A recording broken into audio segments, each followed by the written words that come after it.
সদ্যজাত মৃত্যু ঘিরে হাসপাতালে চিকিৎসার গাফিলতির অভিযোগে বিক্ষোভ। প্রথম সন্তানকে নিয়ে বাড়ি ফেরার কথা ছিল, কিন্তু তা আর হলো না। মঙ্গলবার ছুটি দেওয়ার কথা ছিল সদ্যজাত শিশুর। ঘাটাল থানার শিমুলিয়ার প্রসাদচকের বাসিন্দা সুনীল খা এবং নিশা খাহিতের প্রথম সন্তান হয় 15 ফেব্রুয়ারি ঘাটাল হাসপাতালে। মঙ্গলবার সদ্যজাতকে নিয়ে বাড়ি ফেরার কথা থাকলেও সদ্য বাবা ও মা হওয়া সুনীল বাবু এবং নিশা দেবী ও তাদের পরিবারের লোকজন খবর পেলেন যে তাদের সন্তান আর নেই, মারা গিয়েছে। এই খবর পাওয়ার পর হাসপাতালের বিভিন্ন গাফিলতির অভিযোগ তুলে হাসপাতাল চত্বরে সৃষ্টি হয় উত্তেজনা। শিশুটির পরিবারের লোকজন এবং এলাকার বেশ কয়েকজন বিক্ষোভ দেখাতে শুরু করে। আসে ঘাটাল থানার পুলিশ। নার্সের দুর্ব্যবহার থেকে চিকিৎসার গাফিলতি, সঠিক তথ্য, সদ্যজাত শিশুর বাড়ির লোকজনকে না জানানো সহ বেশ কিছু অভিযোগ নিয়ে তারা সোচ্চার হন। শিশুটি জন্মানোর দুদিন পরে কিছুক্ষণের জন্য তাকে ইন্টেন্সিভ কেয়ার ইউনিটে রাখা হয়। শিশুটির অবস্থা কীরকম তা জানতে চাইলে নার্সের কাছ থেকে দুর্ব্যবহার পেতে হয় বলে অভিযোগ পরিবারের। শিশুটির প্রকৃত অবস্থা বাড়ির লোকজনকে জানানো হয়নি বলেও অভিযোগ। সঠিক তদন্ত করে শাস্তির দাবি করে লিখিত অভিযোগ করেন মৃত শিশুর পরিবারের লোকজন।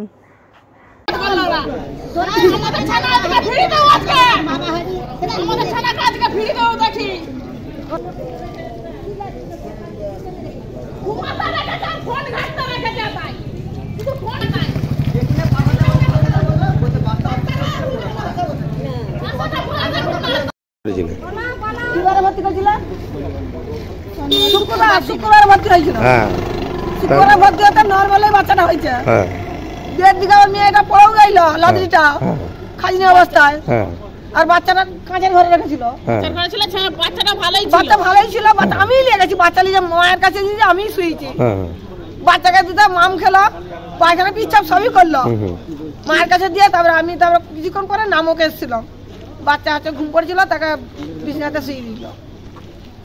মেয়েটা ছিল। তারপরে এবার আমি তো ঘর বাড়ি চলে গেল। ডেলিভারি হওয়ার টাইম হয়েছে শুক্রবারে। শুক্রবারে আমি শুক্রবারে 1টার সময় ভর্তি করেছি। শনিবারে 8:35 আমার ছেলে হয়েছে। ঠিক আছে, তো ভালো হয়েছে। মাছের রুমে 5 ঘন্টার জন্য মাছের জন্য 5 ঘন্টা রেখে তাকে সন্ধ্যাবেলা বেঁধে ভালোই হাসি খুশি। তার সঙ্গে ভিডিও আছে আমার কাছে। আমি তাকে ছেলের সঙ্গে খেললাম, কোলে নিলাম, হাসি ফুর্তি, পা পিটছে, সব কিছু করছে। হওয়ার পরে তারপরে কালকের দিনটা একটু রাত্রে কেঁদেছিল। কিন্তু তারপরে ডাক্তারকে দেখাতে গেছে, বাবু কাঁদছে কেন? বলছে কিছু হয়নি, একটু এরকম গাল টিপে দিয়ে বলছে ঠিক আছে নিয়ে চলে যান, কোনো অসুবিধা নেই। কোন ডাক্তার? ডাক্তার আমি ঠিক নামটা জানি না। ঠিক আছে, শিশুদের ডাক্তার। ঠিক আছে, আমি ঠিক নামটা জানি না। যেরকম গাল পাল টিপে বলছে তোমার ছেলে ঠিক আছে, কোনো অসুবিধা নেই, ভালো কথা নিয়ে চলে আসছি। তার এবার সকাল হয়েছে, সকাল থেকে দেখছি মামও খায়নি আর কোথাও বলেনি সেরকম। মানে ওইটা কালকে দিনের বেলা। তো হাত পা লাড়ছে, চোখ পরীক্ষা হয়েছে, কোনো কথা মানে মামটাম খেতে যায়নি। বলে দিচ্ছি লাচালাচি করছি, কোনো মানে হালকা মাঝে মাঝে কাঁদছে, হেঁটকি বেড়ে কোনো কিছু বলেনি। ঠিক আছে, খেলেও নি, শুধু হেঁটকি বেড়ে কাঁদছে, আবার ঘুমাচ্ছে। মামটাম কিছু খায়নি, মুখ টিপে মাম খাওয়াচ্ছে, তাও একটু মুখে খাচ্ছে আর খায়নি। ভোরে কালকে রাত্রেবেলা আবার ডাক্তার দেখানো হয়েছে। ডাক্তার দেখে বলছে কি, বলছে ছানা এরকম খায়নি কেন, তো কি অসুবিধা আছে নাকি? ডাক্তার মুখ টিপে দেখলো, বলছে না কোনো অসুবিধা নেই, ছেলেটা আমার ঠিক আছে, তুমি নিয়ে যান। আজকে 9টার সময় ছুটি দেওয়ার কথা। কালকে আমি সন্ধ্যা ছুটার পর রাত্রেবেলা ছেলের পোশাক মশাক সব কিনেছি, 6-8টা পোশাক কিনেছি, কালকে ঘর নিয়ে যাবো বলে। দিয়ে আজকে 5টার সময় শুনে যাচ্ছে ছেলের লড়উনি চড়উনি। তাকে এবারে কাঁচের রুমে ভর্তি করেছে। যে ডাক্তার দেখে বলছে তোমার ছেলের নাকি, মানে পুলিশবাবুর দিকে বলেছে, আমাদের কিছু বলেন, পুলিশবাবুর দিকে বলছে তোমার ছেলের নাকি লালি একটু মানে নিশা দিতে কষ্ট হচ্ছে, তার জন্য। ঠিক আছে, তো যদি আমার যে ছেলের অসুবিধাই হচ্ছে, মরে যাওয়ার পরে এই কথাটা মৃত্যু হওয়ার পরে তার স্যারের দিকে বলছে, পুলিশ স্যারের দিকে, তো আমাদের কিছু বলেনি। আর নার্সরা যে এমন করে ভাষা বলছে, যিনি ভর্তি করেছি, ভর্তি হওয়ার পরে তখন মানে জল ভাঙছে। দিয়ে আমার শাশুড়ি মা নার্সকে ডাকতে গেছে, সে এমন উল্টাপাল্টা ভাষা বলছে শোনার মতো নয়। দিয়ে তাকে যা বেড দিকে আবার আমার স্ত্রী পড়ে গেল, প্রেগনেন্ট অবস্থায় স্ত্রী পড়ে গেল। ডাকতে গেছে, উল্টে মুখ করছে, উল্টে ফোন করছে, ভিডিও কল করছে, উল্টাপাল্টা করছে। এখানে গেটম্যানের দিকে বলছি ওষুধ নিয়ে যাচ্ছি, একটু আছে তুমি আমাদের ঢুকতে দাও, ওষুধ দিয়েই পালে আসবো।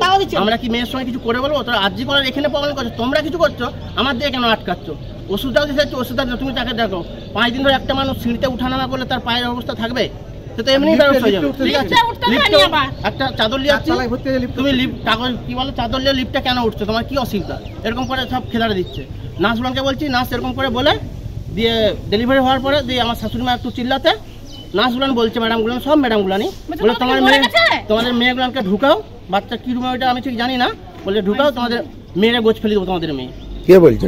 নার্স ম্যাডাম বলছে। ঠিক আছে, এবারে আমরা যে তোমাদের কাছে মুখ খুলবো বা তোমাদের এখানে হাই সোসাইটিদের সঙ্গে কথা বলবো, যদি কোনো প্রজ্ঞ এখনই যারা আমার ছেলেকে মেরে দিল, আমার স্ত্রীকেও যদি মেরে দেয় ইঞ্জেকশন প্রয়োগ করে, তাদের জন্য ওই জন্য আমরা মুখ খুলতে পারি।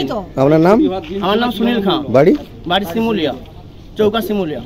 চৌকা? হ্যাঁ, চৌকা শিমুলিয়া। আজকে 9টার সময় ছুটি হওয়ার কথা। স্ত্রীর নাম? স্ত্রীর নাম নিশা খাঁ। নিশা, এটা প্রথম বাচ্চা? এই প্রথম বাচ্চা। তাহলে এখন কি করবেন? এখন কি করবো তো ভেবে পায়, নিজেই তো তদন্ত চাই যে ডাক্তারের সঙ্গে কথা বলতে চাই, সবাইকে ডেকে তোমরা ডাক্তারের শাস্তি চাই। আর হাসপাতাল এখন চাবি রাখো। অভিযোগ জানিয়েছেন সুপারকে? সুপারকে আসতে বলেছি, কোনো আসাই না, কোনো কথাই বলে না সুপার এসে। পুলিশ বাবুরা বলছে